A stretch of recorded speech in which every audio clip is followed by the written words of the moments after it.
हम सुख को अपना बनाना चाहते हैं। इस सुख हमारा बन जाए, सुख हमारा हो जाए।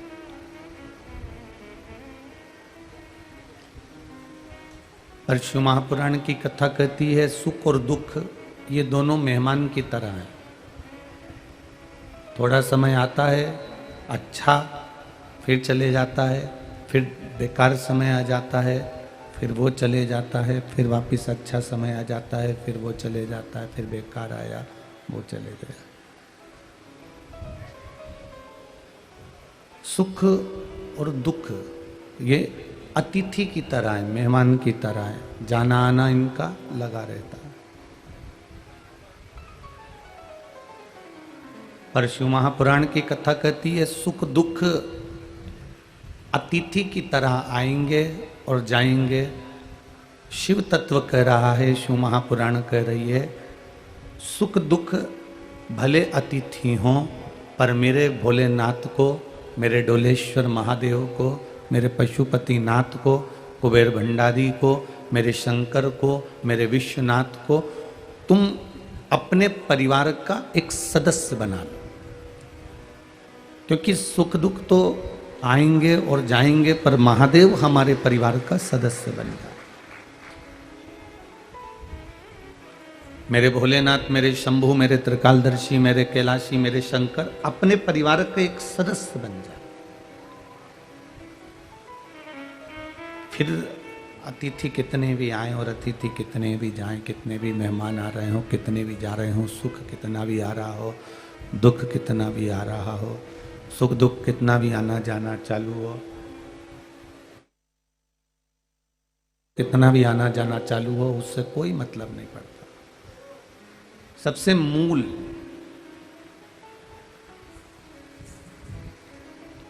सबसे महत्वपूर्ण हमारा शिव का हमारे परिवार का एक सदस्य बन जाना।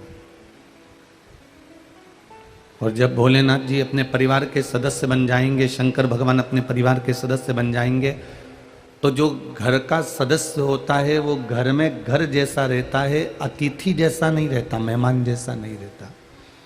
आपके जीवन में थोड़ा सा भी कष्ट आएगा तो जो घर का सदस्य है वो भी दुखी हो जाएगा। आपके जीवन में थोड़ी सी खुशी आएंगी तो जो आपके घर का सदस्य है वो भी खुश हो जाएगा। तो हमारे जीवन में जो दुख आएगा या तकलीफ आएगी या कष्ट आएगा तो हमारा देवाधिदेव महादेव हमारे सामने आकर खड़ा हो जाएगा और दुख को रोकने का प्रयास करेगा। जब परिवार का सदस्य स्वयं शिव बन गए, परिवार के सदस्य स्वयं शंकर बन गए, तो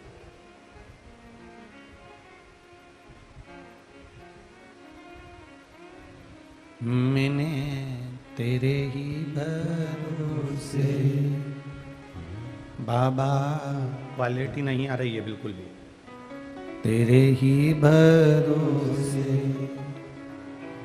हवा बिच उड़ती जावांगी, बाबा डोर हटो छड़ीला में कटी जावांगी, भोले मैं तेरी पतंग, शंभू मैं तेरी पतंग।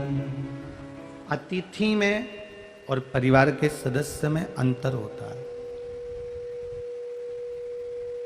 अतिथि आया है तो वो केवल रहेगा, खाएगा, पिएगा, रुकेगा, कपड़े बदलेगा, मिलेगा, जुलेगा और चले जाएगा।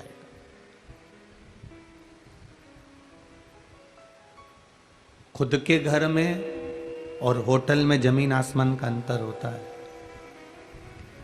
धर्मशाला में रहना और अपने घर में रहने में जमीन आसमान का अंतर होता है। होटल में रहना और घर में रहना जमीन आसमान का अंतर होता है। होटल में, धर्मशाला में व्यक्ति आता है, चादर भी बेकार कर जाएगा, टॉवल भी बेकार कर जाएगा, वॉशरूम भी बेकार कर जाएगा, घर का पूरा जो भी होटल का सामान है उसका मिसयूज कर कर पटक कर चले जाएगा। धर्मशाला में कहीं थूक जाएगा, गंदगी कर जाएगा, कहीं कुछ कर जाएगा, कहीं कुछ कर जाएगा, पटकेगा, चले जाएगा। और खुद का यदि घर हो, खुद का अगर कमरा हो, खुद का अगर मकान हो, तो वो गंदगी करेगा क्या? जम के बोलो जरा, नहीं करेगा। स्वयं का अगर घर है, स्वयं का मकान है, स्वयं की भूमि है, स्वयं की प्रॉपर्टी है, स्वयं की जगह है, तो वो उसको संभालने का प्रयास करेगा, तो उसको संभालेगा।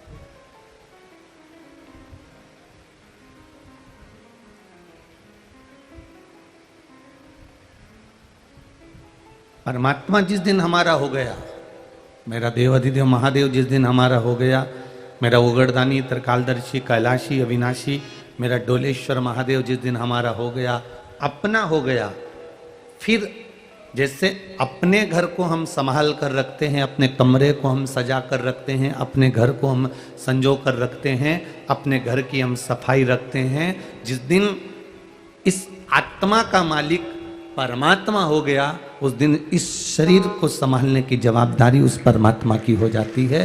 फिर वो उसको संभाल लेता है, फिर वो उसको संभाल लेगा। जवाबदारी उसकी हो गई, फिर अपनी जवाबदारी समाप्त हो गई। एक छोटा सा बच्चा टेबल पे से कूदता है, जब वो अकेला रहता है ना, कभी नहीं कूदता है। बच्चा जब अकेला रहेगा तो टेबल पे से कभी नहीं कूदेगा, कुर्सी पे से कभी नहीं कूदेगा, कहीं ऊंचे स्थान पर से कभी नहीं कूदेगा।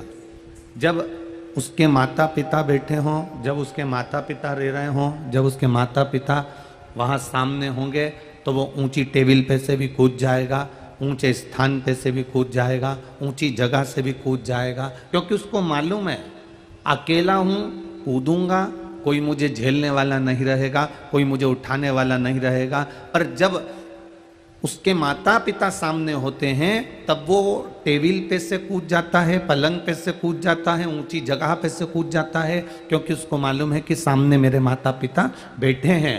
हमको जिस दिन ये समझ में आ गया कि मेरे मस्तक पर, मेरे हृदय में, मेरे चित्त में, मेरे वृत्ति में, मेरे मन में मेरा महादेव बैठा है, तो आप भी कहीं पर भी कूद सकते हो।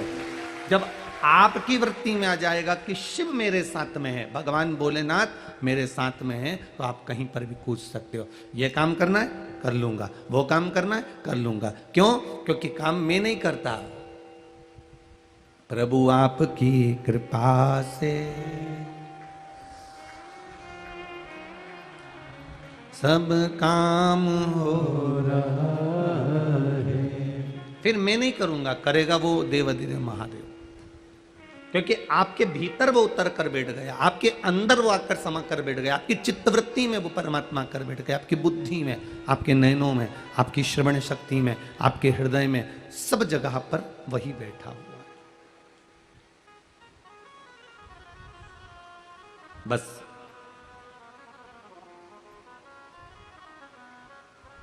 जितना समय मिले उतना भगवान का भजन करो, जितना समय मिले उतना मंत्र जाप करो, जितना समय मिले उतना भगवान का कीर्तन करो। कम बोलो पर काम का बोलो।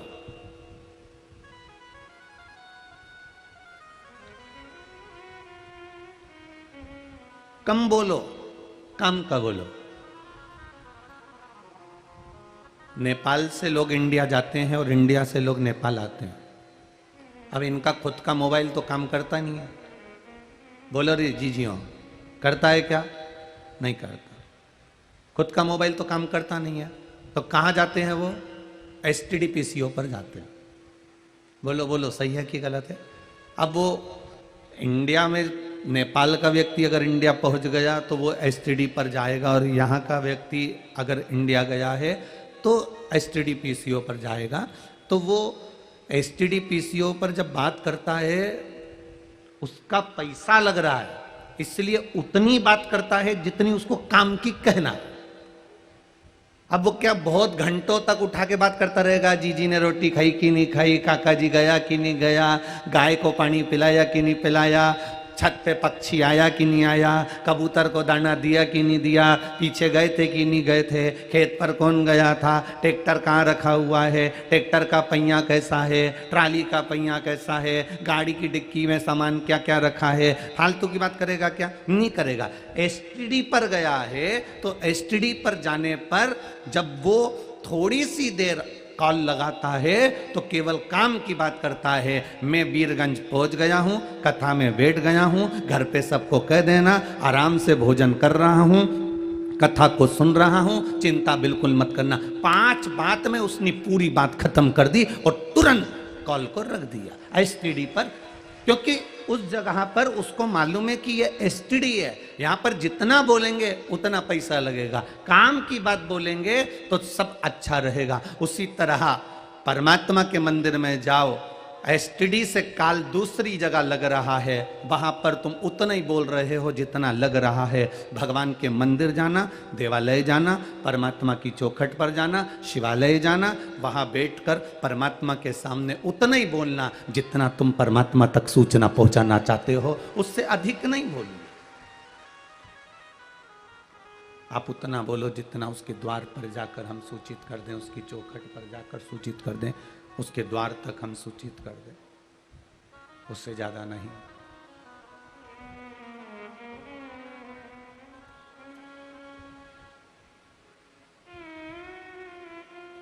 अभी आ रहे थे तो अच्छा, रोज कोई ना कोई, जितने भी खेतान परिवार के छोरे हैं ना, ये रोज बदल बदल के आते हैं। पहले दिन एक आया, दूसरे दिन 2 आया, तीसरे दिन 3 आया। तो भगवान से यही कृपा बनी रहे खेतान परिवार पर कि ऐसी कथा जैसे 7 दिन की है, ऐसी 2-4 महीने की हो और इनका वंश ऐसी बढ़ता रहे। छोरे हो ना के एक एक कथाओं का रसतत्व। आज फिर वो बदल गया, आज वो काठमांडू से एक बालक आया था, क्या था, निखिल, हाँ वो बालक आया। अब उसने एक प्रश्न किया, गुरुजी मेरी मम्मी आपकी कथा सुनती हैं और उन मम्मी की एक बेस्ट फ्रेंड है, वो भी कथा सुनती है। ठीक है, हमने कहा भगवान की कृपा है। तो मेरे स्वप्न में गुरुजी शिवलिंग और भगवान शंकर तांडव करते हुए बहुत दिखते हैं। तो हमने उनसे कहा देखो बाबू, भगवान शिव अगर तांडव करते दिखें तो ये समझ लो कि कहीं ना कहीं आपको क्रोध जागेगा या कुछ अपने मुख से कष्ट निकल जाए। और शिवलिंग का जिसको स्वप्न में दर्शन होता है तो समझ लो कि उसकी कोई नई राह खुलने वाली होती है और कोई नया काम होने वाला होता है। ये स्वप्न में अगर शिवलिंग दिख रहा है तो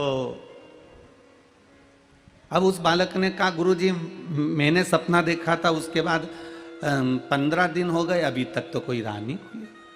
अब बच्चे भी बड़े एबले और वो भी खेतान परिवार के, तो उन्होंने कहा अभी तक राह नहीं खुली। हमने उस बच्चे के लिए एक बात कहना चाहिए, पर कहते कहते कहते कहते कथा स्थल पर पहुंच गए तो हम बोल नहीं पाए। भगवान कब राह खोलता है? अब एक बात याद रखना, वो बालक अगर कथा सुन रहा हो तो ध्यान में रखना, और आप भी सुन रहे हो तो ध्यान रखना। पहले एक घड़ी चलती थी, इतनी बड़ी गोल कलर की, टेबल पे रखी रहती थी, उसको अलार्म घड़ी कहते थे। किस किस ने देखी है? सबने देखी है अलार्म घड़ी। उसमें चाबी भर दी जाती थी पीछे से, और पीछे से चाबी भर देते थे, उसमें चाबी भरने के बाद उसमें समय डाल देते थे, और वो घड़ी उस समय पर, जो समय उस घड़ी में डाला जाता था उस समय पर वो घड़ी जम के बोलो बज जाती थी। अब जिस समय पर तुम घड़ी की चाबी भर रहे हो उस समय घड़ी बजती है क्या? घड़ी की चाबी भरते समय घड़ी नहीं बजती, घड़ी में चाबी भरते समय घड़ी नहीं बजेगी, पर वो घड़ी की आदत है। जो समय तुमने घड़ी में डाला कि इतनी बजे बजना है, वो घड़ी बाद में उस समय पर बज जाती है जो समय आपको चाहिए था। उसी तरह हम आज स्वप्न देखते हैं, स्वप्न में शिवलिंग देखते हैं, हम आज शंकर जी के मंदिर जाते हैं, हम आज भगवान शंकर पर 1 लोटा जल चढ़ाते हैं, हम आज भगवान शंकर को बेलपत्र चढ़ाते हैं। भले हमारा काम आज नहीं हो रहा, पर घड़ी कभी ना कभी तो बजेगी। तुम शंकर के मंदिर गए हो तो कभी ना कभी तो उसका फल मिलेगा।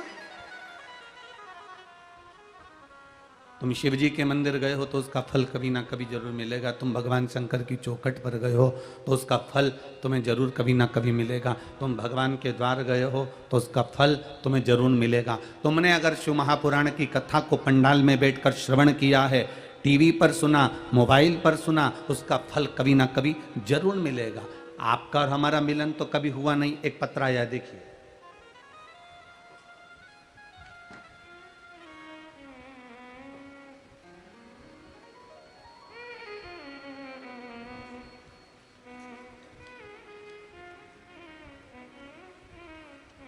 अंजना कोट, घर अंजना कोट, प्रखंड मोतीपुर, जिला मुजफ्फरपुर, बिहार की रहने वाली हूं। कहीं बैठी हो तो हाथ हिलाइएगा।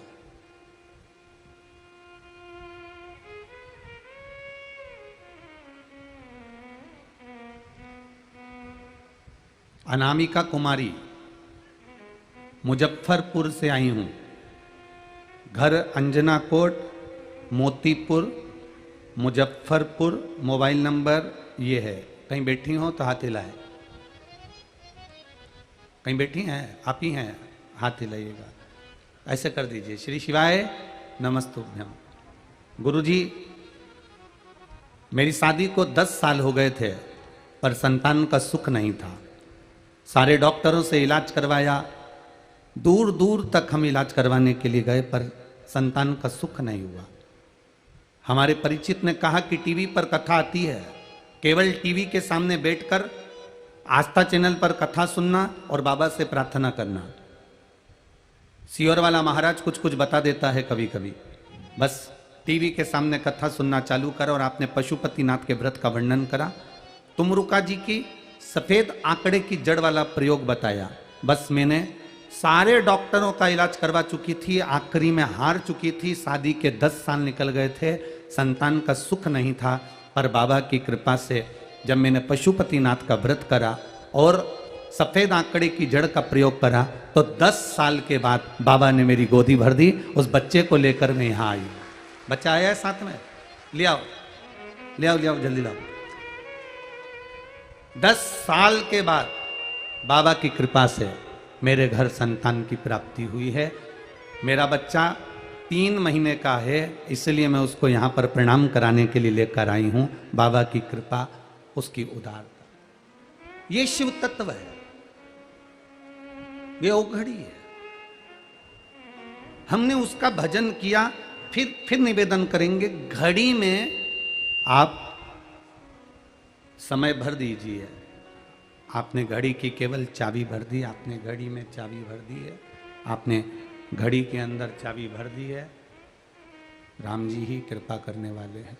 घड़ी के अंदर चाबी भर दी है, और घड़ी में अगर आपने चाबी भर दी, फिर भरने के बाद आप छोड़ दो। घड़ी में चाबी भरने के बाद जब आपने छोड़ दिया, समय आएगा, अपने आप अलार्म, बोलो जम के बोलो, बज जाएगा। आप शंकर जी के मंदिर में जाकर जल चढ़ा दो, आप शिव जी का गुणगान कर लो, आप शंकर जी पे 1 लोटा जल चढ़ा दो, आप शंकर जी पे एक बेलपत्र चढ़ा दो, आप श्री शिवाय नमस्तुभ्यम का मंत्र जाप कर लो। आप करो। आप भगवान शिव की अविरल भक्ति का जाप करो। आप भगवान शंकर की अविरल भक्ति का भजन करो। तेरे मंदिर में आना मेरा काम है, और मेरी बिगड़ी बनाना तेरा काम है। आप उसके दरवाजे तक जाओ, आप उसकी चौखट तक जाओ, आप उसके द्वार तक पहुंचो। फिर जल चढ़ाते रहो, चढ़ाते रहो, चढ़ाते रहो, बेलपत्र चढ़ाते रहो, शंकर भगवान का भजन करते रहो, शिव महापुराण की कथा सुनते रहो। जब आपके भजन का फल जब मेरे महादेव देख लेंगे कि तेरी दुख की घड़ी आई है, उस समय पर वो अलार्म बजाना प्रारंभ कर देंगे। उस समय पर तुम्हारा भजन सामने आकर खड़ा हो जाएगा, गला पकड़, तब ये भजन तुम्हारा वहां आकर खड़ा हो जाएगा। एक बार जोरदार ताली बजाएं।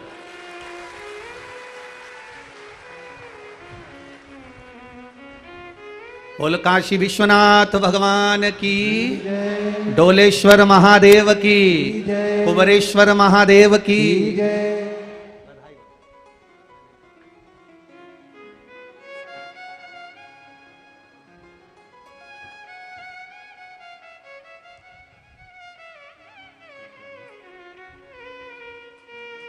10 वर्ष के बाद आया है, बाबा की कृपा है।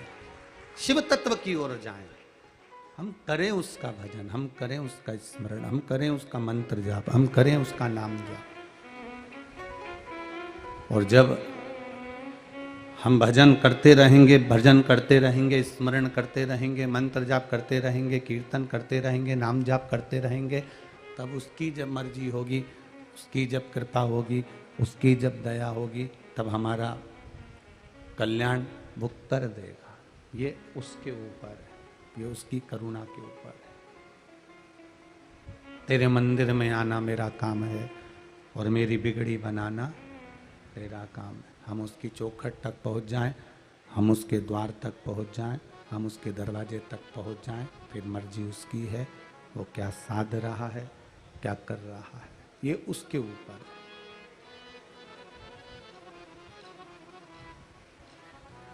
मत बुरे कर्म कर बंदे, वरना पछताएगा, भगवान की आंखों से तू बच नहीं पाएगा, तू बच नहीं पाएगा।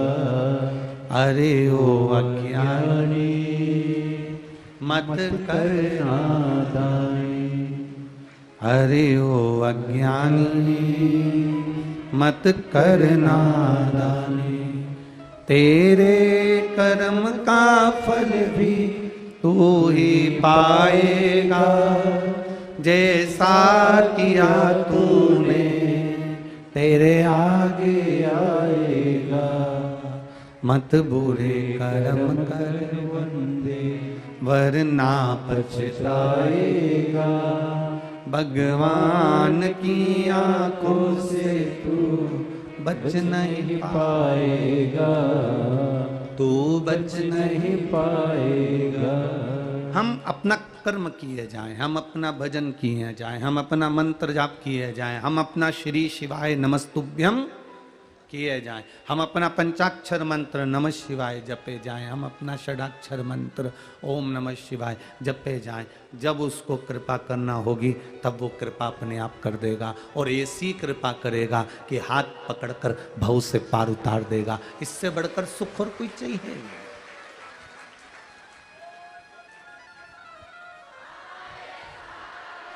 उससे ज्यादा सुख का अनुभव क्या होगा, वो करेगा।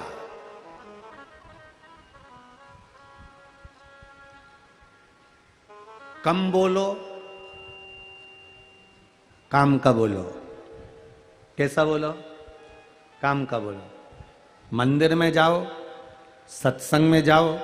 कल कथा में अपन सुन रहे थे, सती मैया कथा में बैठकर अपने ही शरीर का सोच रही थी कि इससे तो मैं जल के भस्म हो जाऊं तो अच्छा।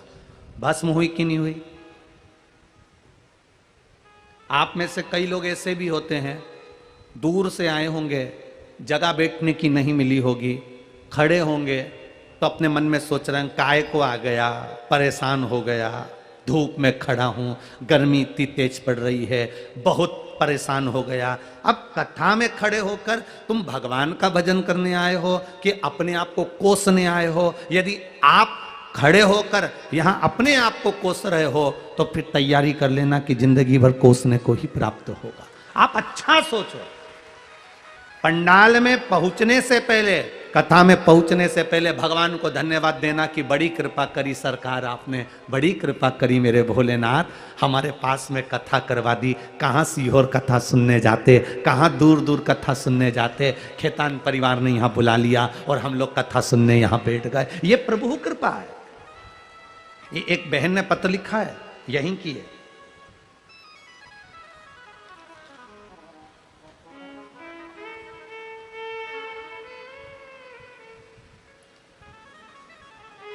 मेरा नाम संगीता मिश्रा है, मैं बीरगंज के निवासी हूँ, ward number 16, Ganesh toll, Nagwa, Parsa जिला। मेरा मोबाइल नंबर ये है। कहीं बैठी हैं, दिख गई? हाँ, दोनों हाथ हिला दो ऐसा। हाँ, ठीक ठीक ठीक दिख गए। श्री शिवाय, नमस्ते। मैं संगीता मिश्रा, मैं बीरगंज के निवासी हूँ, ward number 16, Ganesh toll, Nagwa, Parsa जिला। मेरा मोबाइल नंबर ये है। गुरुदेव, श्री शिवाय नमस्तुभ्यम। बीरगंज में रहते रहते जीवन निकल गया, पर बाबा की कृपा का मैं क्या बखान करूं। आज तक पास में पशुपतिनाथ थे, पर जाना नहीं हुआ। काम में इतने व्यस्त रहते थे, परिवार में, घर में कोई जाने का मन नहीं करता था, ना कभी कथा सुनते थे, ना कहीं जा पाते थे, ना कभी मंदिर देवालय। पर गुरुदेव, टीवी के माध्यम से एक बार केवल चैनल चालू करते करते आपकी कथा मिल गई और वो कथा में ऐसा मन लग गया कि बस कथा सुनी और सुनने के बाद पशुपतिनाथ और डोलेश्वर महादेव सब दर्शन बाबा ने करा दिए। ये शिव कृपा। हमने ना जाने कौन सा पुण्य करा होगा जो ये कथा बीरगंज में हो गई। बहन, बीरगंज वालों का तो पुण्य है, साथ में ये खेतान परिवार का कोई पुण्य उदय हुआ तो ये कथा हो गई। 71 पीढ़ी को तार देती है शिव महापुराण की कथा। किसी एक पीढ़ी से मतलब नहीं होता। बैठो बहन, एक पीढ़ी से मतलब नहीं है, 71 पीढ़ी।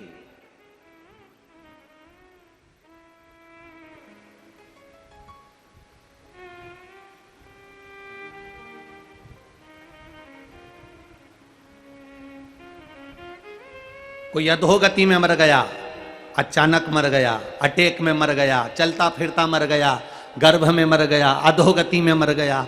बहुत अभिलाषा उसके मन में थी, मैं ये भी करूंगा, मैं वो भी करूंगा, मैं ये कर दूंगा, मैं वो कर दूंगा। इतनी अभिलाषा लेकर व्यक्ति के जब प्राण छूट जाते हैं, तब ये जीवात्मा ऊपर जब जाती है तो परमात्मा से विनय करती है कि मेरी मुक्ति का कोई यत्न करो। क्योंकि जो बहुत फैलाया होता है, बहुत कुछ करना है उसको जिंदगी में, तो वो खाना भी नहीं खा पाता, पानी भी नहीं पी पाता, बस अपनी लगन में काम करता रहता है। मैं ये कर लूं, मैं वो कर लूं, मैं ये कर दूंगा, मैं वो कर दूंगा। फैला हुआ है और एकदम मृत्यु ने जकड़ लिया, एकदम काल ने जकड़ लिया और उसके प्राण छूट गए, वो मर गया। मरने के बाद वो जीवात्मा, गरुड़ पुराण कह रही है, वो जीवात्मा उस परमात्मा से कहती है, अपने पूर्वजों से, अपने पितरों से कहती है कि मेरी मुक्ति, मैं भटकता रहा, ये भी करना है, वो भी करना है, मेरा चित्त एक जगह स्थिर नहीं हो पाया, अब मेरी मुक्ति का यत्न करो। तब पूर्वज भी कहते हैं, भगवान बैकुंठ अधिपति भी कहते हैं, जिस दिन कैलाश अधिपति कृपा कर देंगे और तेरे कुल में कभी जीवन में एक बार शिव महापुराण की कथा हो गई तो तेरी मुक्ति सहज हो गई। तुझे ना पिंड की जरूरत, ना तर्पण की, ना तिलांजलि की, ना किसी चीज की जरूरत है। बस तेरे परिवार का व्यक्ति अगर कभी कथा सुनने भी चले गया, या जीवन में उस कुल में, उस परिवार में 71 पीढ़ी में भी अगर शिव महापुराण की कथा हो गई तो तेरी मुक्ति सहज हो गई। फिर तुझे नहीं भटकेगा, तू कभी जीवन में भटक ही नहीं सकता। सहजता है शिव तक। और मेरी जीजियों,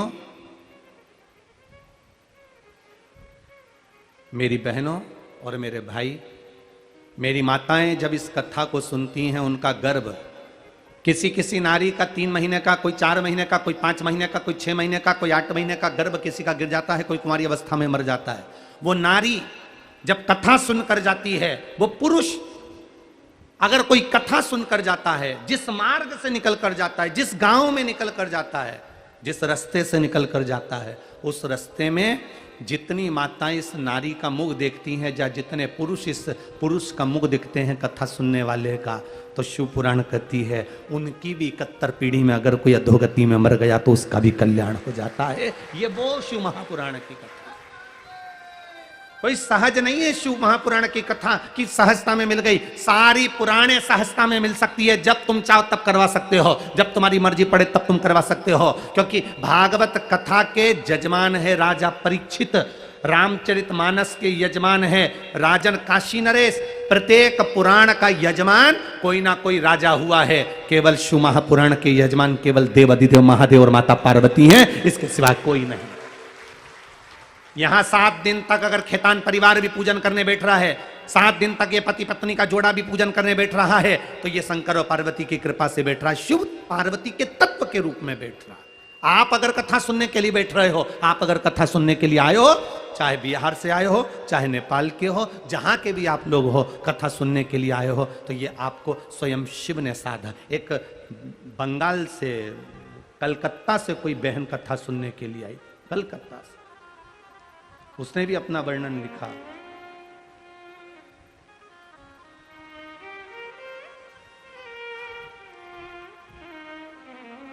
अंजलि साव कलकत्ता हावड़ा से कथा सुनने आई है।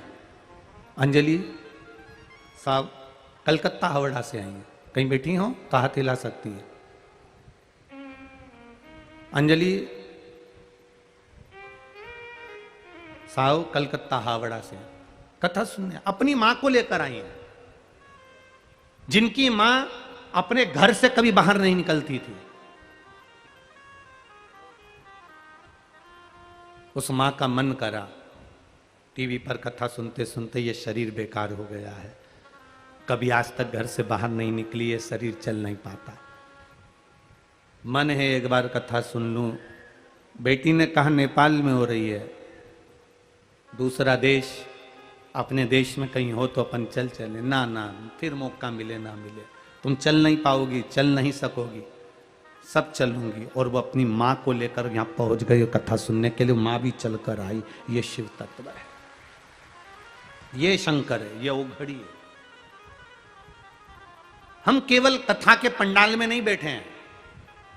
पहले भी कथा में कल कहा था, ये कल्प वृक्ष है, ये कथा का पंडाल नहीं है, कल्प वृक्ष। जिस वृक्ष के नीचे बैठकर जो सोचोगे वो मिल जाएगा।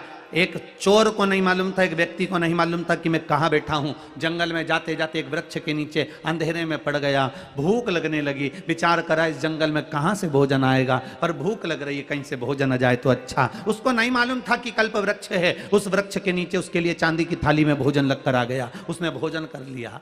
थोड़ी देर बाद उसके मन में आया, अब तो नींद आ रही है, कहीं से गादी तकिया मिल जाए तो अच्छा। उसको नहीं मालूम कि कल्प वृक्ष है, मखमल का गादी तकिया आ गया, वो सोने लगा। फिर उसके मन में आया, मैं सो गया और इतने में शेर आया और मुझे खा गया, तो उसको नहीं मालूम है कि कल्प वृक्ष है। इतनी देर में शेर भी आ गया, उसको निपटा के चले गया।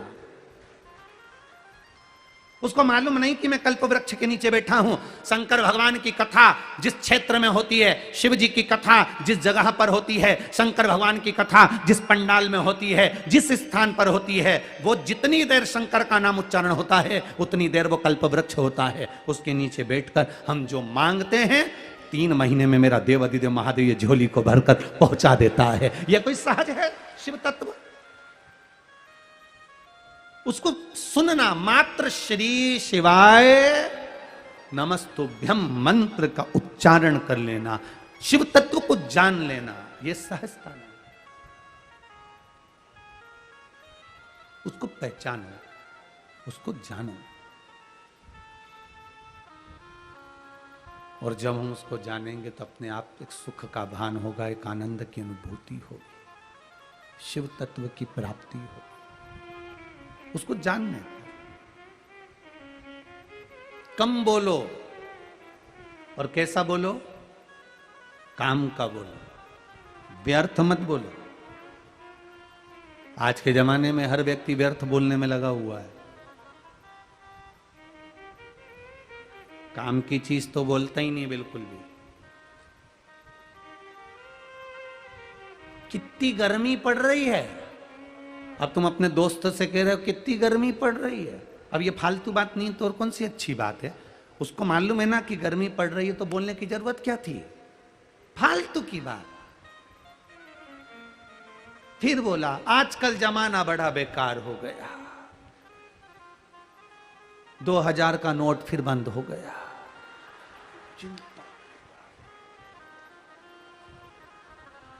एकदम बंद हुआ, ऐसे ही एकदम श्वास बंद हो जाएगी। 2000 का नोट बैंक में पड़ा की पड़ा रह जाएगा और तुम भी शमशान में धरे की धरे रह जाओगे। अचानक फिर कह दिया आजकल जमाना अच्छा नहीं चल रहा। तो कौन सा जमाना अच्छा था वो बताओ ना। राम जी के समय में जमाना अच्छा था क्या? अरे बोलो रे, बोलो जी जी, तुम बोलो, भाई लोग तुम भी बोलो। राम जी के समय में जमाना अच्छा था? राम जी के समय में जमाना अच्छा था? क्या अच्छा था? रावण जैसा था, मंथरा थी, और सीता जी अयोध्या में आ गई तो एक आग लगाने वाली और थी जिसने वापस भेज दिया था। अब क्या अच्छा था? जमाना बड़ा बुरा चल रहा है, तो आज से बुरा तो पहले था। अब के जमाना कब अच्छा था वो बता दो। भगवान कृष्ण के समय पर जमाना अच्छा था? पूतना, तृणावत, अघासुर, बकासुर, कंस, ऐसे ऐसे असुर हुए तो कौन सा जमाना अच्छा था? मालूम पड़े सग्गे बुआ के लड़के गालियां दे रहे हैं भगवान कृष्ण को, 100 गाली पूरी होती है तब सुदर्शन चक्र। कौन सा जमाना अच्छा था? जमाना कह रहे हो अच्छा था, उसके पहले भी चले जाओ सतयुग में, हिरण्यकशिपु जैसा राक्षस था, जमाना कौन सा अच्छा था? फिर वही लेकर आ गए जमाना बड़ा बुरा चल रहा है, पहले से तो अच्छा चल रहा है। बस इतना अंतर है, पहले रावण दिखता था कि ये रावण राक्षस है, पहले कंस दिखता था कि ये कंस राक्षस है, पहले हिरण्यकशिपु दिखता था कि हिरण्यकशिपु राक्षस है। आज के समय में समझ में नहीं आता कि कौन राक्षस है, बस इतना ही अंतर है। जमाना बड़ा बुरा हो गया, व्यर्थ की बात कर रहे हैं लोग, फालतू की। बोलो कम बोलो, कहीं किसी किसी को तो बोलना भी नहीं आता। एक राजा ने अपना महल बनाया, और महल बनाया तो नगर के सबसे पैसे वाले व्यक्ति को, सेठ जी को बुलाया। सेठ जी को बुलाकर कहा आओ सेठ जी, महल देखो कैसा बना। सेठ जी ने महल देखा, वाह वाह क्या महल बनाया साहब, कितना जोरदार बनाया। महल तो अच्छा है पर दरवाजा छोटा रख दिया। राजा ने कहा दरवाजे से क्या होना है? नहीं नहीं महाराज, दरवाजा छोटा रख दिया, जब तुम मरोगे तो तुम्हारी अर्थी कैसे निकलेगी। राजा डिप्रेशन में चले गया। राजा को लगा बताओ मैंने महल बनाया और ये मेरी अर्थी निकल रहा है। राजा ने अपने दूतों को बुलाया, जेल में बंद करो इसको, मेरे नए महल में लोग पूजन करने आ रहे, देखने आ रहे और ये मेरी अर्थी निकाल रहा है, जेल में बंद करो। उसको जेल में बंद कर दिया। थोड़ी देर बाद उसकी पत्नी आ गई। पत्नी ने कहा महाराज मेरा पति आया था। राजा ने कहा तेरा पति आया था, उसको बोलने के लक्षण नहीं है क्या? क्या इतना जोरदार महल बनाया? राजा तू मरेगा तो तेरी अर्थी कैसे निकलेगी? इतने में पत्नी बोली महाराज मेरे पति को बोलने के लक्षण नहीं है, उसको क्या करना, अर्थी कैसे निकलेगी? राजा को काट काट के निकाल देंगे। राजा चक्कर खा के नीचे गिर गया। राजा ने दूतों को बुलाया, इसको बंद करो, ले जाओ इसको, मेरा बुरा चाहती है, मेरे महल का मुहूर्त और ये मेरे टुकड़े कर रही है, बंद कर दो इसको भी। उसको बंद कर दिया। थोड़ी देर बाद उनका बेटा आ गया। बेटे ने कहा राजा महाराज मेरे माता पिता आए थे। राजा ने कहा तेरे पिताजी को बोलने के लक्षण नहीं क्या कि इतना जोरदार महल बनाया, जब राजा तू मरेगा तो तेरी अर्थी कैसे निकलेगी, और तेरी माँ क्या क्या काट काट के निकाल देंगे। इतने में लड़का बोला महाराज ना तो मेरे पिताजी को बोलना आता है ना मेरी माँ को बोलना आता है, उनको क्या करना, अर्थी कैसे निकलेगी, राजा को अंदर ही जला देंगे। भीतर राजा ने दूतों को बुलाकर पानी पिलाओ, चक्कर। बोलो पर उतना बोलो जितना बोलो, बोलो जम के काम का हो। व्यर्थ की बोल रहे हैं लोग, जिनको बोलना ही नहीं आता, जो तुम्हारा अच्छा बोल ही नहीं सकते, उनसे क्यों बुलवाओ तुम कि तुम बोलो। बोल मेरी जीभा हरी हरी, 10-10 भोजन पान करे और राम नाम में मरी मरी। बोल मेरी जीवा, अभी भी नहीं बोली। हरी हरी। क्या बोली, हरी की मरी? हाँ ठीक है हरी। बोल मेरी जीवा हरी हरी। दही बड़ा खाए तो स्वाद बताए, गुलाब जामुन खाए तो स्वाद बताए, और ना जाने क्या बता रहे थे कल वो, क्या बता रहे थे? हाँ मोमो। क्या क्या फिर से बोलिए? हाँ मोमोस। हाँ मम्मी का मौसा होगा कोई।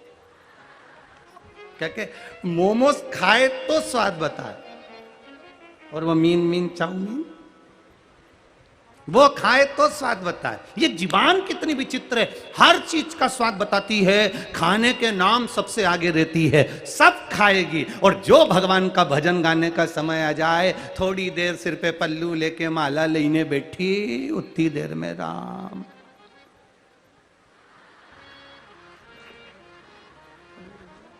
फिर इतने में पड़ोसन ने जगा दिया, उठ सो रही क्या? सो नहीं रही। फिर भगवान भाग रिया था तो बुला रही थी, सो थोड़ी ना। अब स्वाद बोल मेरी जीवा, अरे अच्छे से बोलो, मरी मरी की हरी हरी, हरी हरी राम नाम में मरी मरी। वो जिभ्या बड़ी विचित्र है, इतनी सारी इंद्रियों में सबसे विचित्र है जिभ्या। एक दिन इस जिभ्या ने दांतों से कह दिया, तुम मेरे 32 भाई हो रहे, तुम्हारी कोमल कोमल एक ही बहन है, इसका ध्यान रखना, तुम मुझे काट मत देना। 32 दांतों ने सौगंध खा ली, बेन हम तुझे कभी नहीं काटेंगे, हम तुझे कभी नहीं काटेंगे, पर तू कृपा करना किसी से आड़ा टेढ़ा मत बोल देना, नहीं तो 32 की 32 निपट जाएगा। तू कृपा कर, हाँ हम नहीं काटेंगे, ये सौगंध खाते कि हम नहीं काटेंगे, पर तू ध्यान रखना, एक में ही पूरा 32 भाई तेरा निपट जाएगा। बस वाणी ऐसी बोलिए जो मन का आपा खोए, और आज के जमाने में वाणी ऐसी बोलिए जो जम के झगड़ा, पर उससे मत बोलिए जो तुमसे तगड़ा होए। ध्यान रखकर बोलो, कम बोलो और काम का बोलो, उतना बोलो जितनी जरूरत है।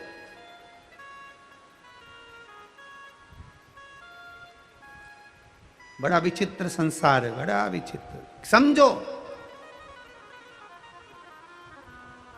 एक बहू निकल कर जा रही थी, कांच का गिलास रखा था, ठोकर लग गई।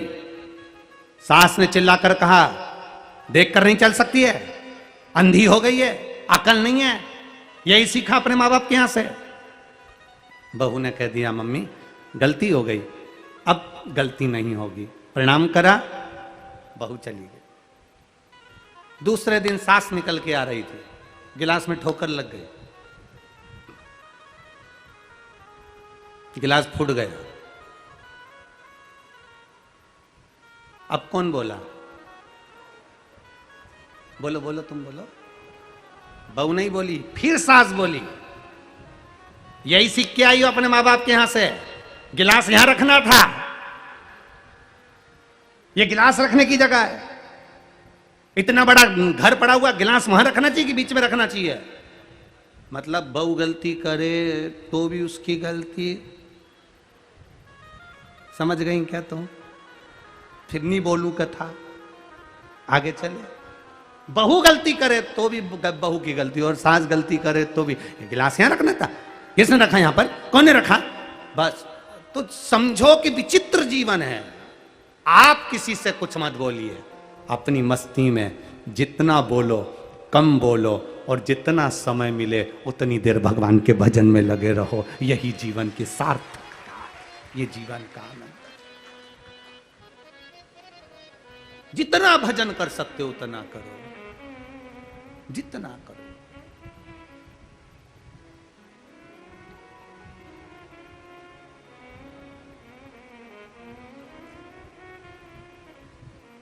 ये जिह्वा जितनी भजन करेगी उतना सुख पाएगी, उतना सुख।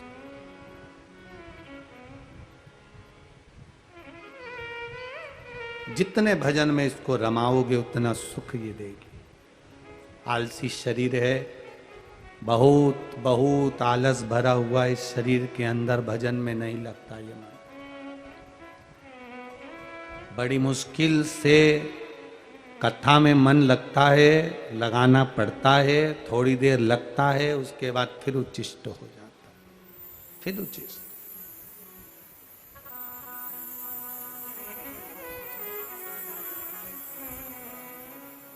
भजन चित्त कर, और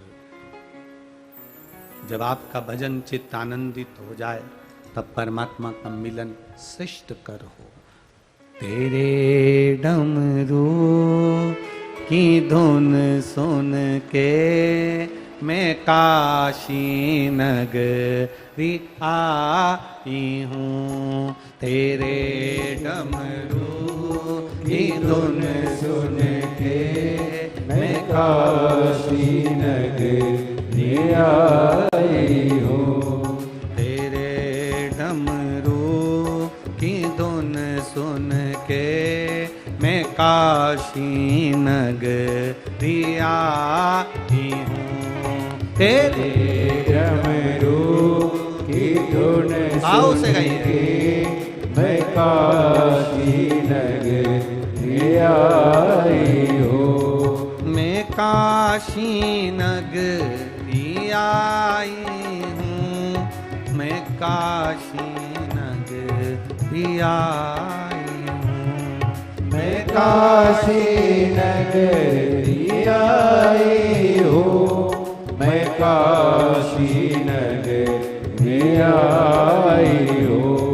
मैं काशी नगरी आई हूँ। मैं काशी नगरी आई हूँ। मैं काशी नगरी आई हूँ। मैं काशी नगरी आई हूँ। मेरे बोले ओ बम बोले मैं काशी नगरी आई हूँ। मेरे बोले ओ बम बोले मैं काशी नगरी आई हूँ।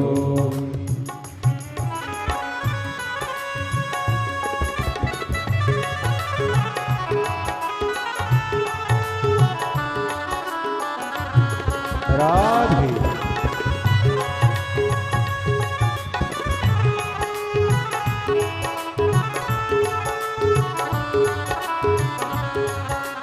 शंभू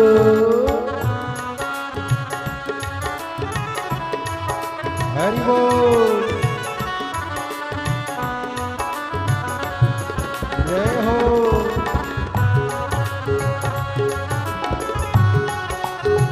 राज हरि बोल।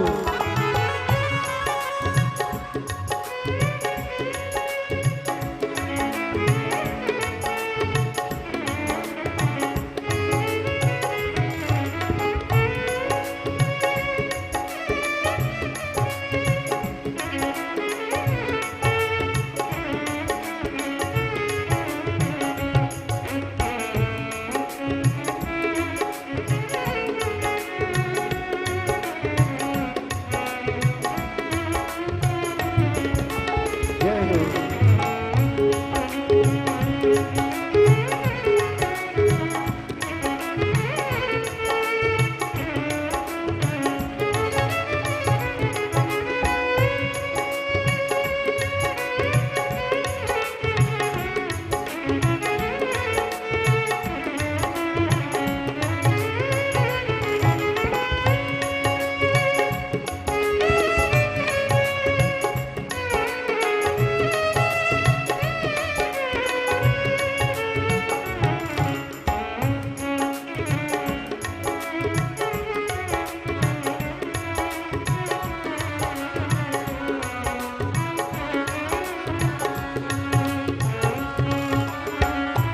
राधे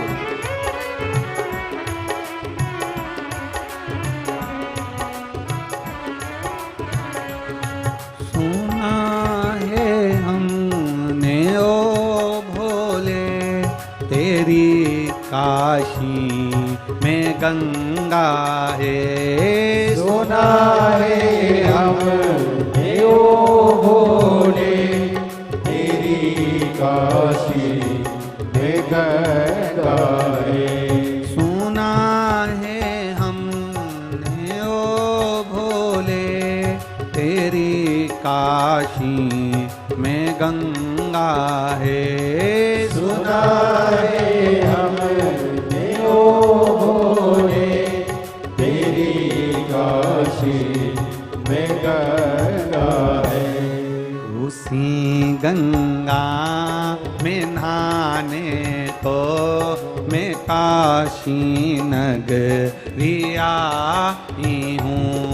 उसी गंगा में नहाने को मैं काशी नगरी आई हूँ। मेरे भोले ओ बम बोले मैं काशी नगरी आई हूँ। मेरे भोले ओ बोले मैं काशी नगरी आई हूँ।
सुना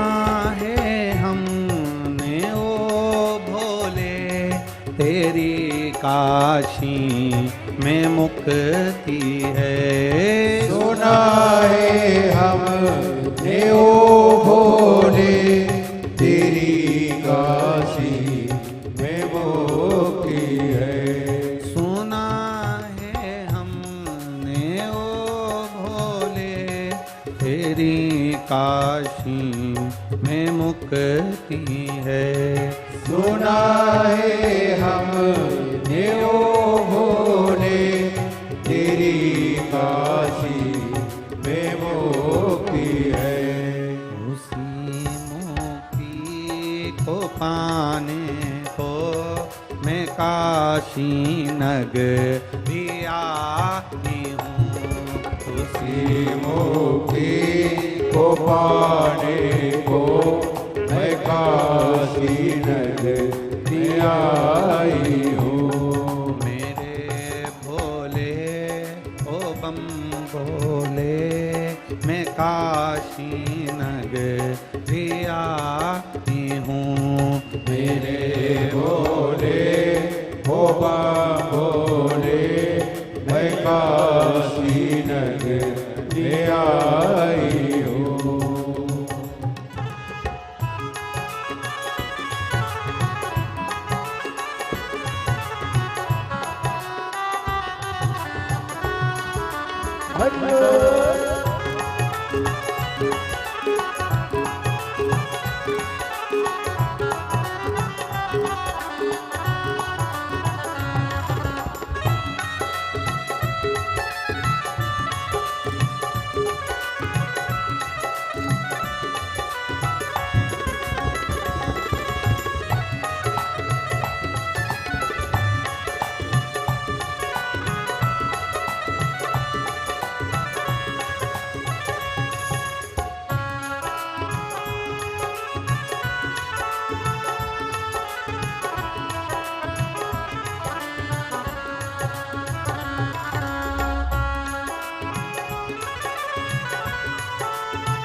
राधे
राधे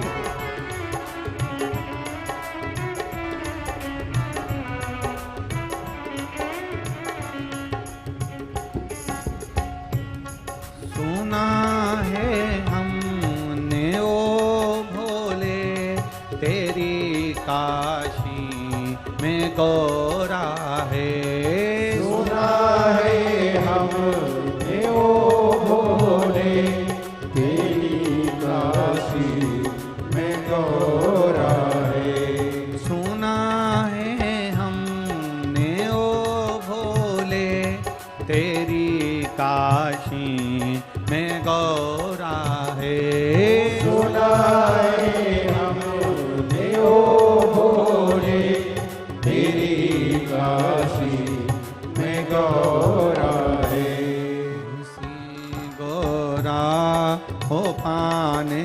को मैं काशी नगरी आई हूँ।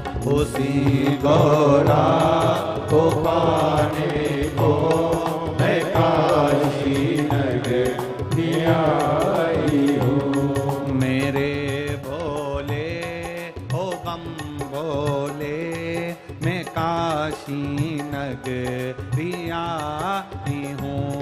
मेरे भोले ओ बम भोले मैं काशी नगरी आई हूँ। मैं काशी नगरी आई हूँ।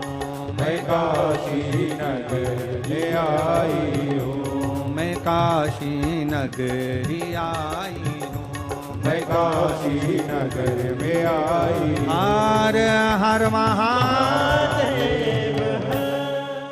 अपने स्थान पर बैठकर भगवान देवाधिदेव महादेव से अपने हृदय की बात, बाबा शिव शंकर से अपने मन की बात भाव के साथ में, हृदय के साथ में, दिल के साथ में कहिए।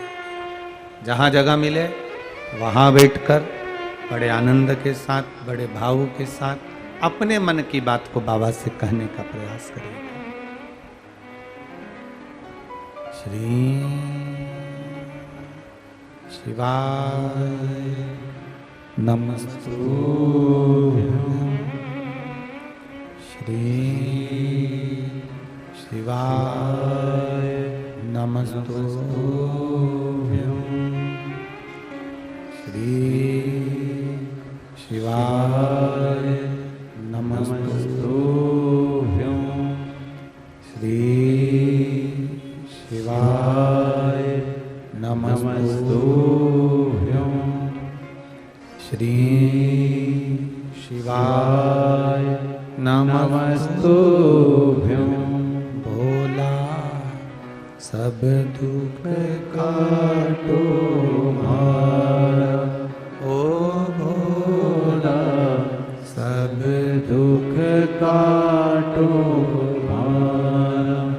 शिव शंकर जपो तेरी माला, भोले बाबा जपो तेरी माला।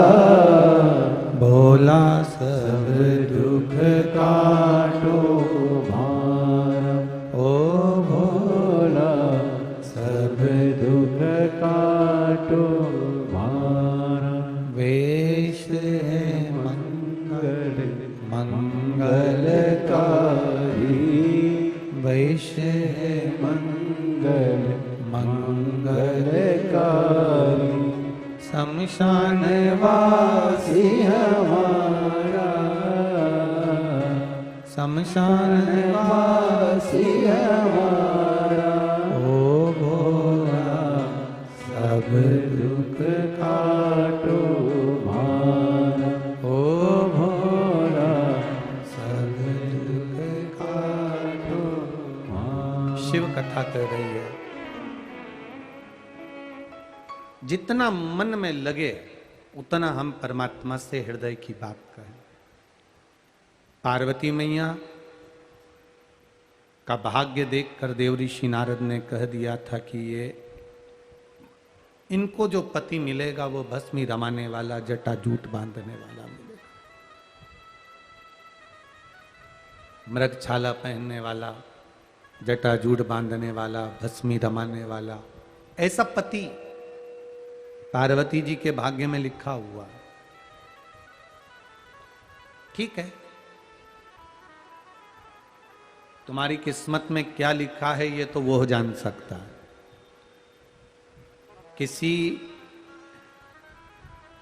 संत हो, महात्मा हो, जोगी हो, सन्यासी हो, तपस्वी हो, साधक हो, उपासक हो, साधारण मनुष्य हो, प्रत्येक, चाहे संत हो चाहे मनुष्य साधारण हो, अपने अपने कर्म का भोग मनुष्य को भोगना जरूर है। आपके कर्म का आप भोगोगे, संत, साधु, सन्यासी, तपस्वी, साधक, उपासक सब अपने अपने कर्म का भोग भोगेंगे।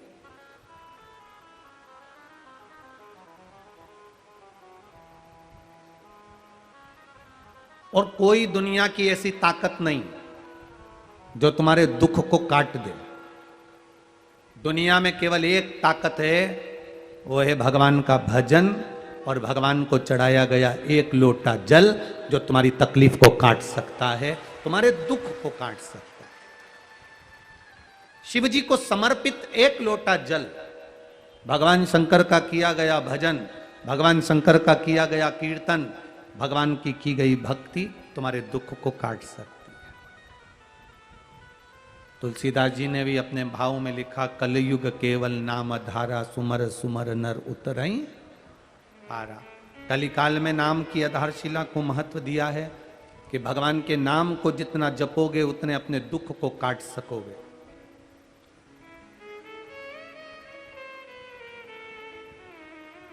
अपने दुख को काटने के लिए भगवान का नाम जरूरी है। कोई तुमसे कह दे मेरे पास में आकर बैठ जाओ, मैं तुम्हारे दुख को काट दूंगा, विश्वास मत करना। दुनिया में कोई ऐसा पैदा नहीं हुआ जो किसी के दुख को काट दे। इंसान खुद अपने दुख नहीं काट पा रहा तो दूसरे क्या क्या काटेगा। संसार में ऐसा कोई नहीं जन्मा कि तुम्हारे कोई दुख को काट देगा। तुम्हारे दुख को तुम्हें खुद काटना है।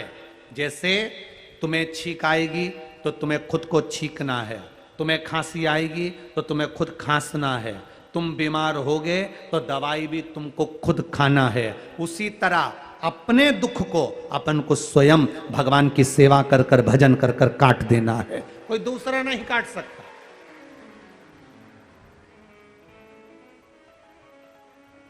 अपने दुख को अपन काटेंगे।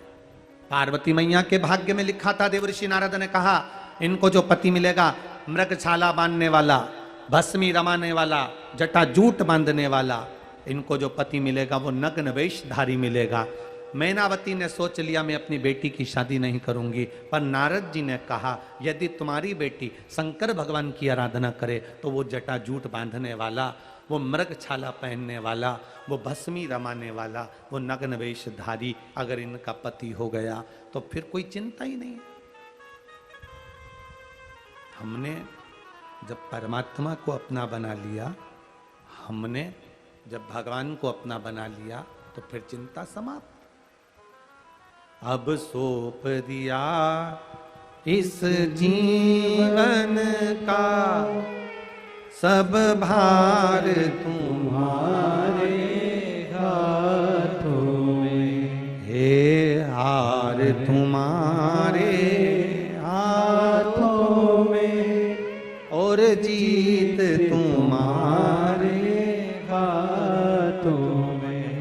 हमने सर्वस्व यदि परमात्मा को दे दिया, अपना सब कुछ भगवान को दे दिया, अपना सर्वस्व परमात्मा को समर्पित कर दिया, तो फिर क्या सोचना, फिर क्या विचार करना। एक माता ने पत्र लिखा है, पुष्पा देवी, बैसाखड़ा, थाना गोपालपुर, जिला चंपारण, बिहार से आई हैं। कहीं बैठी हैं? हाथ हिलाइएगा जहां कहीं बैठी हो, जहां भी बैठी हो। पुष्पा देवी, बैसाखड़ा, बैसाखवा लिखा है कि बैसाखड़ा लिखा है, थाना गोपालपुर, जिला चंपारण, बिहार से आई हैं। कहीं बैठी हो तो हाथ हिला दो। ऐसा आप ही हैं? दोनों हाथ हिला दीजिए।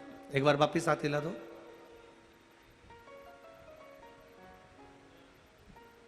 गुरुजी, एक लोटे जल का क्या महत्व है, हम क्या बताएं। मेरे पति को डॉक्टरों ने केवल 1 महीने का समय दिया था। 4th स्टेज का कैंसर हो गया मेरे पति को। आपके पति आए साथ में? कहां खड़े हैं आप में?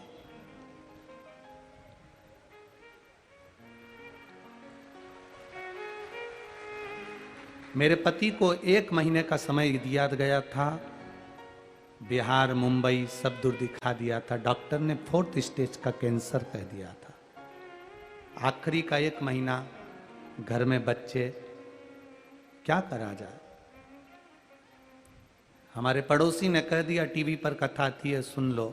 1 महीने का समय डॉक्टर ने दिया है, प्राण तो जाना है। 4th स्टेज का कैंसर है गुरुजी। मैंने पशुपतिनाथ का व्रत प्रारंभ करा। आपने कहा था रात्रि जब मेरे पति की तबीयत बहुत ज्यादा खराब हो गई तब मैं शिव जी को रात्रि को ही जगाने पहुंच गई। कौन होगा जो रात को 12 बजे गुरुजी शंकर जी को जल चढ़ा देगा, पर आपके वचन पर मैं शंकर के मंदिर पहुंच गई, रात को ही जल चढ़ाकर इनको पिला दिया। 1 महीने डॉक्टर ने बोले थे और वास्तव में गुरुजी इनकी तबीयत ज्यादा खराब होती चली गई। 31 बेलपत्री चढ़ाती, शहद चढ़ाकर इनके मुंह में लगा देती। उठ नहीं पाते, चल नहीं पाते। बाबा की कृपा का क्या वर्णन करूं। घर में 4 लड़की 1 लड़का और पति की अवस्था ऐसी। बाबा से कह दिया, वो सियोर वाला महाराज कहता है सारी समस्या का हल 1 लोटा जल है। अगर मेरे पति के प्राण चले गए तो वो सियोर वाला भी झूठा है। बाबा कुछ कृपा करना। और आज मैं मेरे पति को लेकर आई हूं, जांच कराई, पति का कैंसर समाप्त हो गया, इसलिए मैं उनको लेकर आया। दोनों आ जाओ, पति पत्नी दोनों आ जाओ, आ जाओ, दोनों आ जाओ।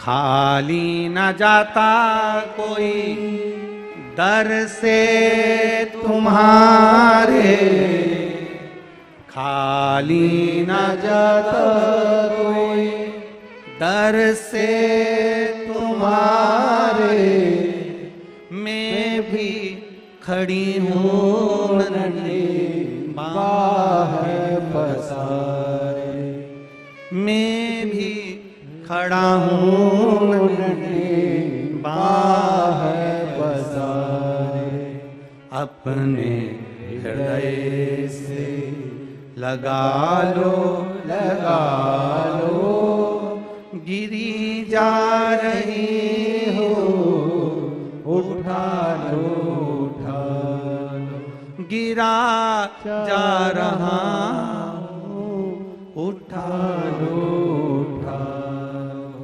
प्रभु अपने दर से अब तो न टालो, गिरी जा रहे हो, उठा लो, उठा लो। हम उस पर भरोसा करें। एक बात इन्होंने लाइन लिख दी, मैंने भी महादेव से कह दिया या तो सीहोर वाला झूठा है या तू झूठा है। 1 महीने में पति के प्राण जा रहे हैं और मैं तड़पती हुई कैसे देखूं। बाबा दूसरी जांच में तो कैंसर ठीक कर दिया। ये शिव तत्व है, ये ओघड़ी है, ये दयालु, उसकी कृपा, उसकी दया। ना हम आपसे कभी मिल पाए ना मिल पाए, पर आपके पास में सारी समस्या का हल 1 लोटा जल आपके पास है। आपके पास कोई शिवालय, आपके पास कोई शंकर का मंदिर होगा, सियोर वाला महाराज तुम्हारे पास में नहीं होगा, पर मेरा महादेव तुम्हारे गांव में, नगर में, कॉलोनी में, सोसाइटी में, पास में जो शिव मंदिर होगा उस मंदिर में जाकर एक बार प्रणाम करना, वो सुन लेगा। आओ बाबू।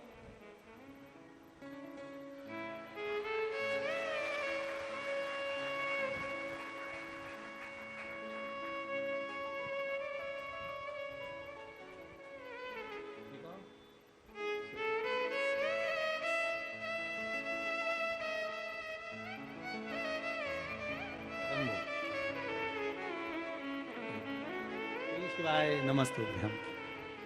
ये बाबा ने बचा कर रखा है। जिसको 1 महीना दिया था वो बाबा का हाथ पकड़ लिया, पार उतर गया। ये शिव तत्व घड़ी है, उसका करो भजन। लोग कहते हैं शिव महापुराण में क्या है, हम कहते हैं दिल से सुन लेना, दिल से सुन लेना। हमें ना तो कोई विद्या आती, ना हमें कोई मंत्र आता, ना हम तुम्हारा भाग्य बता सकते हैं। हम तो केवल शिव जी का गुणगान कर सकते हैं और आपसे भी आपके मुंह से श्री शिवाय नमस्तुभ्यम कहलवा सकते हैं। इसके सिवाय कुछ नहीं। आप भी कहें, हम भी कहें श्री शिवाय नमस्तुभ्यम, इससे ज्यादा कुछ नहीं है, केवल शिव तत्व। आप करो उसका गुणगान।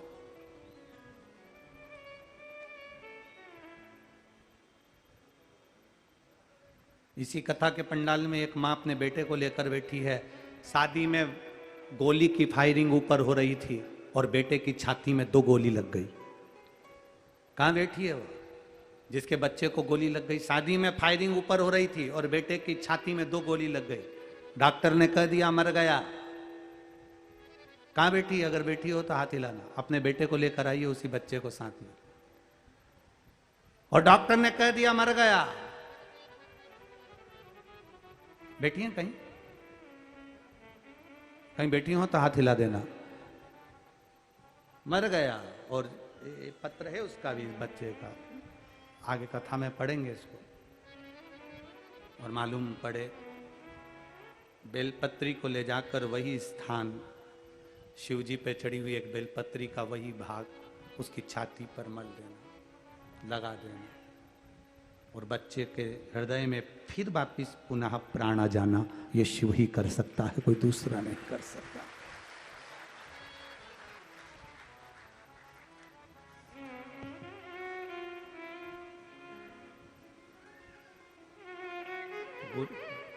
नाम है डेजी सिन्हा, सीतामढ़ी बिहार से आई हैं। पटरिया थाना, सुप्पी जिला, सीतामढ़ी। मोबाइल नंबर ये लिखा है। कहीं बैठी हो तो हाथ हिला सकती हैं। जहां कहीं बैठी हो हाथ हिला सकती हैं। डेजी सिन्हा, सीतामढ़ी बिहार से आई हूं। पटरिया थाना, सुप्पी जिला, सीतामढ़ी। जिनके बेटे को गोली लगी थी और बाबा ने जीवित रखा, यही शिव तत्व है। उसकी कृपा। पार्वती के भाग्य में, देव ऋषि नारद कह रहे हैं कि इनके भाग्य में ये लिखा है कि इनको नग्नपति, वैशधारी, भस्मधारी, जटाजूट वाला, भस्मी रमाने वाला पति मिलेगा।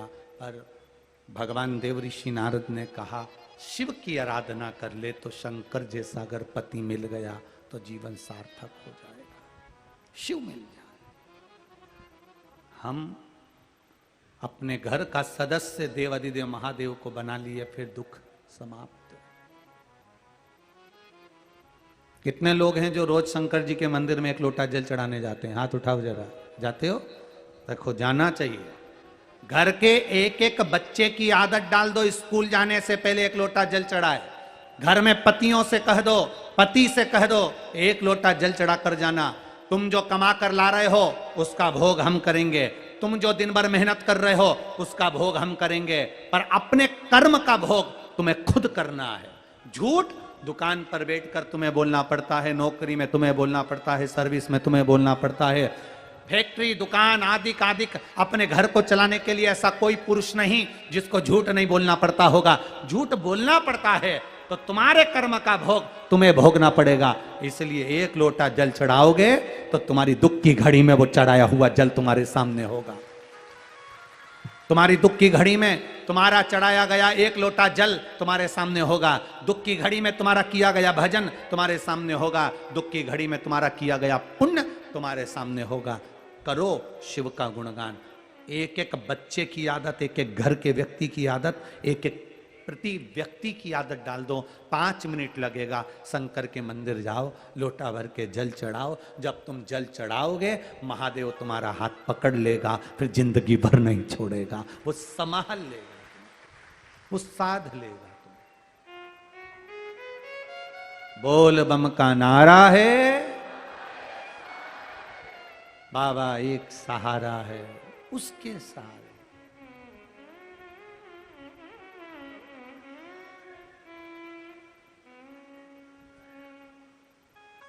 महाराज विवाह हुआ पार्वती जी का और शिव जी का। शंकर भगवान और माता पार्वती जगत जननी जगदम्बा विवाह कर कर आ भी गए। समय बीता। भगवान शंकर के तेज प्रताप से गंगा जी को वो तेज पुंज दिया गया और उस तेज पुंज से कार्तिकेय षडानंद जी का जन्म हुआ। कार्तिकेय बाबा का प्रागट्य हुआ, षडानंद कार्तिकेय का जन्म हुआ तेज पुंज से। तारकासुर एक ऐसा असुर जिसने शिव भक्ति भी करी है और देवताओं से द्रोह भी किया है।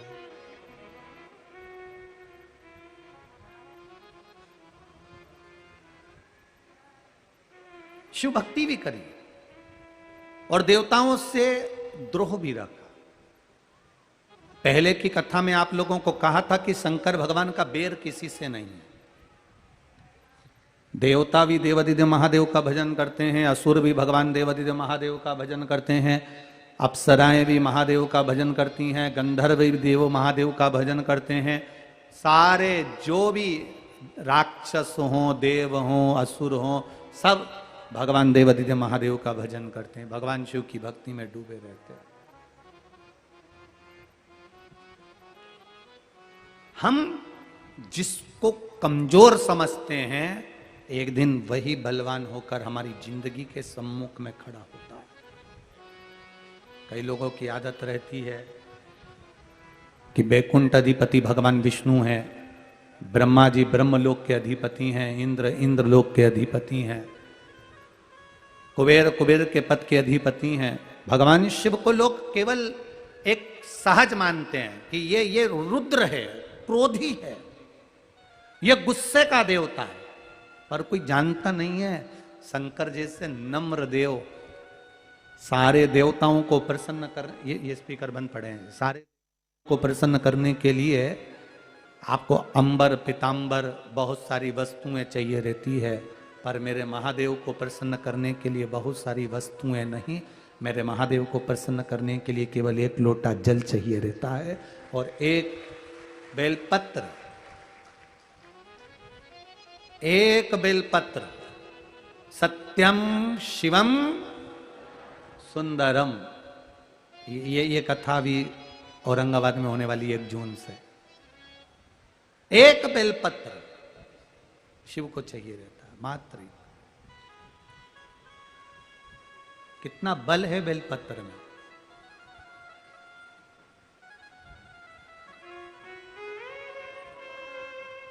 कल कोई कह रहा था, गुरुजी हम काठमांडू जा रहे हैं दर्शन करने के लिए, पर हमारी जो पत्नी है ना, उसको ये पहाड़ का जो रास्ता है ना, इसमें बहुत वॉमिटिंग होती है। वो गाड़ी में बैठी और उसको तकलीफ हुई, बहुत सारी दवाइयां हमने दे दी, गोलियां। देव की कृपा ना हो तब तक इस पृथ्वी पर, इस सृष्टि पे, इस दुनिया में, इस संसार में कोई भी कार्य संभव नहीं हो सकता। हम सभी देवाधिदेव महादेव के चरणों के दास हैं।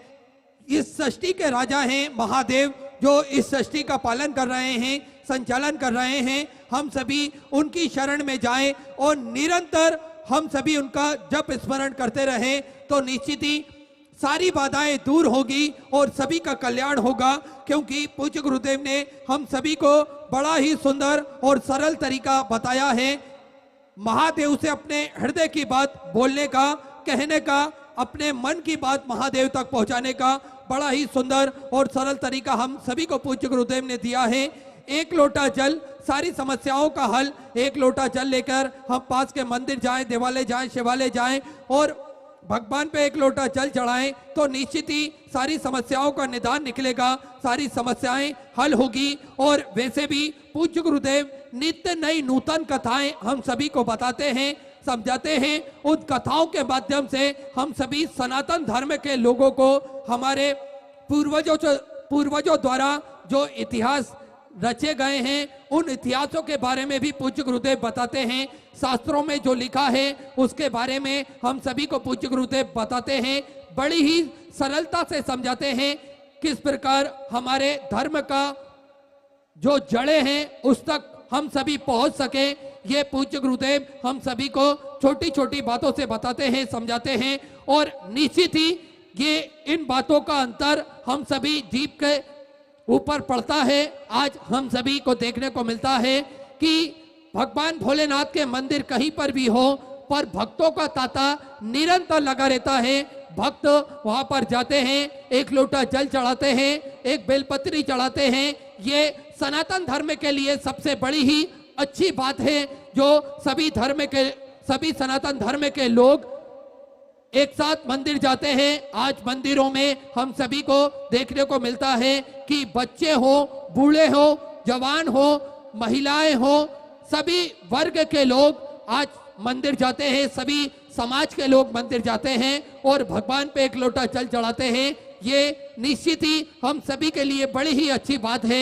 हम सभी मंदिर जाएं, देवालय जाएं, भगवान का जल अभिषेक करें, सारी मनोकामना पूर्ण होती है। सभी का भंडार मेरा कुबेर भंडारी, मेरा राजाधिराज महाकाल राजा भर कर रखता है। ऐसी कृपा है भगवान भोलेनाथ की कि मंदिर जाने के बाद, एक बेलपत्री चढ़ाने के बाद अपने हृदय की बात हम भगवान से कह सकते हैं, बोल सकते हैं और मात्र कुछ ही दिनों में, कुछ ही महीनों में मेरा कुबेर भंडारी, मेरा राजाधिराज महाकाल राजा सभी के मनोकामना पूर्ण करता है, सभी का भंडार भरकर रखता है। वैसे भी देखिए, हम सभी कुछ ना कुछ अच्छा अपने जीवन में हम सभी को करना चाहिए। सनातन धर्म के लिए, हमारे समाज के लिए, हिंदू धर्म के लिए हम कुछ ना कुछ अच्छा करें, ऐसी हमारी मानसिकता होना चाहिए, ऐसी हमारी सोच होना चाहिए। हम एक दूसरे की सहायता करें, ये हम सभी की सोच होना चाहिए, क्योंकि कल के पिछड़े मुकद्दर को फिर से गले लगाना है। उलझने तो है बहुत सी, जिंदगी में बस हंसते हुए आगे बढ़ते जाना है। पैसा इंसान को ऊपर ले जा सकता है, पैसा इंसान को ऊपर ले जा सकता है, लेकिन इंसान पैसे को ऊपर नहीं ले जा सकता। जब खुद की नजरों से अपनी गलतियां नजर आने लगे तो समझ लीजिए कि जिंदगी सुधरने का मौका दे रही है, क्योंकि हर सूर्यास्त हमारे जीवन में एक महत्वपूर्ण दिन कम कर देता है, लेकिन हर सूर्योदय हमें आशा उम्मीद से भरा एक महत्वपूर्ण दिन अवश्य देता है। इसलिए हम सभी को सदैव कुछ ना कुछ अच्छा, कुछ ना कुछ बेहतर करने की सोच हमारे हृदय में हमेशा रखना चाहिए। निरंतर हम सभी को प्रयास करना चाहिए कि हम कुछ ना कुछ अच्छा कर सकें और निरंतर हम सभी सनातन धर्म को आगे बढ़ा सकें। हम हमारे धर्म को पहचाने, हमारे धर्म के लिए कोई भी दिक्कत परेशानी आए तो हम डट कर सामना करें और हम सभी खड़े रहें हमारे सनातन धर्म के लिए। ऐसे अपने मन में हम सभी को अरदास रखना चाहिए, अपने मन में एक दृढ़ विश्वास हम सभी को रखना चाहिए, क्योंकि अगर नजर महादेव जी होती सभी की, अगर नजर महादेव जी जैसी होती तो सारी दुनिया प्रेम, हम सभी को प्रेम में दिखाई देती, और अगर नजर नंदी जैसी होती तो सारी दुनिया महादेव ही नजर आते। ये नजर का अंतर है। अगर महादेव जैसी नजर होती तो ये दुनिया में हमें प्रेम नजर आता, और अगर नंदी जैसी नजर होती तो सारी दुनिया में हमें महादेव ही नजर आते। इसलिए हम सभी को प्रयास करना चाहिए कि हम सभी अपनी नजरिया बदलें और हम सभी भगवान महादेव को ढूंढते रहें। निरंतर हम महादेव की उपासना आराधना करते रहें, निरंतर महादेव को याद करते रहें। और जैसा कि आप सभी को ज्ञात है, सत्यपन नगरी सीहोर के पावन धरा पर विशाल कुबेरेश्वर धाम की स्थापना होने जा रही है। ये एक ऐसा धाम बनने जा रहा है जो 12 ज्योतिर्लिंग के मध्य में केंद्र में स्थापित होगा। कंकड़ शंकर की वो धरा, कंकड़ शंकर की वो भूमि, जिसपे जो भी भक्त अपने मन की मुराद लेकर पहुंचता है, मात्र 3 महीने में, कुछ ही दिनों में मेरा कुबेर भंडारी, मेरा राजाधिराज महाकाल राजा उन सभी भक्तों की मनोकामना पूर्ण करता है, उन सभी का भंडार भर के रखता है। ऐसी मेरे कुबेर भंडारी की कृपा निरंतर उस धरा पर बरसती रहती है। निरंतर बाबा की छत्र छाया में सेवा के सारे कार्य कुबेर भंडारी के चरणों में होते हैं। आप सभी को ज्ञात है कि भोजन भंडारा प्रतिदिन वहां पर चलता है। लाखों, सैकड़ों, हजारों भक्त प्रतिदिन भोजन भंडारे का आनंद लेते हैं और अपने जीवन को कृतार्थ में करते हैं, आनंद में करते हैं। ऐसी बाबा की कृपा से ये भोजन भंडारा प्रतिदिन चलता है। गौ माता की सेवा प्रतिदिन सुचारू रूप से चालू रहती है। आप सभी को ज्ञात है, फेज 1 में एक गौशाला बन के तैयार है और जो कि उसकी सुविधाओं के साथ में वे गौ माता की सेवा प्रतिदिन सुचारू रूप से चालू रहती है। एक फेज 2 में और गौशाला का निर्माण कार्य चालू कर दिया गया है, जिसका भूमि पूजन पूज्य गुरुदेव ने अपने कर कमलों से करा है, आप सभी को ज्ञात है। और साथ में वृद्धाश्रम का निर्माण कार्य चल ही रहा है और 251 कमरों की एक विशालतम धर्मशाला बनने जा रही है। 251 कमरों के नाम तो आ चुके हैं, पर उन धर्मशाला में 12 हॉल निकलेंगे, जिसमें 300 से 400 भक्त एक हॉल में आ सकते हैं। इतनी कैपेसिटी उन हॉलों की रखी गई है, सभी भक्तों के लिए रुकने की पर्याप्त व्यवस्था हो, इसलिए ये 12 हॉल भी बनाए जा रहे हैं। तो जो भक्त अपनी सहयोग राशि निर्माणाधीन गौशाला में, निर्माणाधीन धर्मशाला में और निर्माणाधीन भगवान कुबेर भंडारी के मंदिर के लिए जो समर्पित करना चाहते हैं, वे अपनी सहयोग राशि समर्पित कर सकते हैं। भोजन भंडारा प्रतिदिन चलता है, आप सभी को ज्ञात है, जिसपे 21,000 रुपए की सहयोग राशि रखी गई है। ये शुल्क आपको मात्र एक बार 21,000 रुपए की सहयोग राशि जमा करना है और आपके नाम से प्रति वर्ष साल में एक दिन ये भोजन भंडारा आपके नाम से कराया जाएगा, जिसमें सभी भक्त भोजन भंडारे का आनंद लेकर अपने जीवन को कृतार्थ करें और आनंद में करते हैं, आप सभी को ज्ञात है। और इसी क्रम में जिन दानदाताओं ने, जिन बाबा साहब ने मंदिर, गौशाला, वृद्धाश्रम, अन्य क्षेत्र बाबा कुबेरेश्वर धाम में तो अपनी सहयोग राशि समर्पित की, उन सभी पवनसारी पन्नेसारी दानदाताओं के नाम श्री जगदीश प्रसाद जी की तरफ से ग्वालियर से सुंदर आपने 2,200 रुपए की सहयोग राशि बाबा कुबेरेश्वर धाम में तो समर्पित की, बहुत बहुत बधाई। शुद्ध विचार आपके सुंदर सहयोग राशि समर्पित की। पार्वती देवी प्रगति नगर वीरगंज नेपाल से 2100 रुपए की सहयोग राशि अपने बाबा कुबेरेश्वर धाम में तो समर्पित की, बहुत बहुत बधाई। शुद्ध विचार आपके सुंदर सहयोग राशि आपने समर्पित की। रेखा सिंह जी की तरफ से बेलसर बिहार से सुंदर 1005 रुपए की सहयोग राशि अपने बाबा कुबेरेश्वर धाम में तो समर्पित की, बहुत बहुत बधाई। सुंदर विचार आपके सुंदर सहयोग राशि आपने समर्पित की। स्वाति जी वाजपेयी लखनऊ उत्तर प्रदेश से सुधा 500 रुपए की सहयोग राशि आपने समर्पित की। मीरा देशराज जी शर्मा की तरफ से सुधा 500 रुपए। उर्मिला जी गुप्ता दिल्ली से सुधा 1101 रुपए की सहयोग राशि समर्पित की। सुषमा सुनील जी दुबे संभाजी नगर से सुंदर अपने 500 रुपए की सहयोग राशि समर्पित की। दीपांशु जी आहूजा इटारसी मध्य प्रदेश से सुधा 500 रुपए की सहयोग राशि आपने समर्पित की। सुधीर जी यादव इटावा उत्तर प्रदेश से सुधा 511 रुपए की सहयोग राशि आपने समर्पित की। साहिल जी की तरफ से मेरठ उत्तर प्रदेश से 1100 रुपए। दिलीप जी जावले खामगांव महाराष्ट्र से सुधा 500 रुपए। श्यामकली हरिचंद जी की तरफ से मुंबई से सुधा 500 रुपए। तपन कुमार जी वर्मा नालंदा बिहार से सुधा 551 रुपए की सहयोग राशि आपने समर्पित की। क्रांति बाई जी की तरफ से छत्तीसगढ़ से सुधा 1100 रुपए। राधा जी सिन्हा बेंगलोर से सुधा 500 रुपए। शिव कुमार जी दिल्ली से सुधा 1151 रुपए। राजकुमार जी शर्मा जलंधर पंजाब से सुधा 500 रुपए। सुधांशु जी अग्रवाल यशपुर से सुंदर 1201 रुपए की सहयोग राशि समर्पित की। राजकुमार जी बंसल उदयपुर राजस्थान से 2001 रुपए की सहयोग राशि आपने समर्पित की। राजा जी छेत्री देहरादून उत्तराखंड से सुधा 2001 रुपए की सहयोग राशि आपने समर्पित की। गणेश द्वारका दास जी सारला की तरफ से महाराष्ट्र से सुधा 1101 रुपए। प्रणय जी मिश्रा छिंदवाड़ा मध्य प्रदेश से सुधा 500 रुपए। साबन दीपक राव जी बाडरे की तरफ से अमरावती महाराष्ट्र से सुधा 1001 रुपए की सहयोग राशि आपने समर्पित की। किरण वेद प्रकाश जी यदु की तरफ से बलोद छत्तीसगढ़ से सुधा 1111 रुपए की सहयोग राशि आपने समर्पित की। अजीत कुमार जी राय बिहार से सुधा 500 रुपए की सहयोग राशि आपने समर्पित की। अंकिता जी शर्मा गाजियाबाद उत्तर प्रदेश से सुधा 1100 रुपए। पुष्पा जी मिश्रा अमेठी उत्तर प्रदेश से 500 रुपए। विनोद सिंह जी मुरादाबाद उत्तर प्रदेश से सुधा 5000 रुपए की सहयोग राशि अपने बाबा कुबेरेश्वर धाम में समर्पित की, बहुत बहुत बधाई। सुधा विचार आपके सुधा सहयोग राशि आपने समर्पित की। मुन्नी देवी कानपुर उत्तर प्रदेश से सुधा 500 रुपए।